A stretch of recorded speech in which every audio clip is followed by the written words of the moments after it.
విజయనగరం నియోజకవర్గం తెలుగుదేశం పార్టీలో విభేదాలు తారాస్థాయికి చేరుకున్నాయి. పార్టీలో ఈ మధ్య చోటు చేసుకున్న పరిణామాలపై మాజీ కేంద్ర మంత్రి టీడీపీ పాలిట్ బ్యూరో సభ్యులు అశోక్ గజపతిరాజు తీవ్ర అసంతృప్తిలో ఉన్నారు. నియోజకవర్గంలో మాజీ ఎమ్మెల్యే మీసాల గీత పార్టీ కార్యాలయం ప్రారంభించడంపై పార్టీ అధిష్టానం మెతక వైఖరి అవలంబించడం వెనుక పార్టీలో కొంతమంది నేతల ప్రమేయం ఉందని భావించిన అశోక్ అధిష్టానంతో తాడో పేడో తేల్చుకునేందుకు సిద్ధమవుతున్నారు.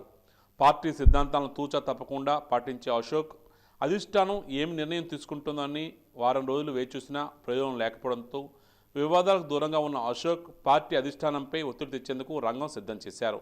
ఈ నేపథ్యంలో అమరావతిలోని అమీతుమీ తేల్చుకునేందుకు సిద్ధమయ్యారు. అందుకు ఈరోజు మధ్యాహ్నం చలో అమరావతికి పైన అవుతున్నారు ఆయన అనుచర గణం. విజయనగరంలో జరిగిన పరిణామాలను రాష్ట్ర పార్టీ అధ్యక్షుడు అచ్చెన్నాయుడికి, రాష్ట్ర పార్టీ నాయకులకు నియోజకవర్గం ఇన్ఛార్జ్ అద్ది గజపతిరాజు చెప్పినప్పటికీ రాష్ట్ర పార్టీ ఏ నిర్ణయం తీసుకోకపోవడంతో నేరుగా పార్టీ జాతీయ అధ్యక్షుడు చంద్రబాబు నాయుడు దగ్గరే పంచాయతీ పెట్టి తుది నిర్ణయం తీసుకున్నారని సమాచారం.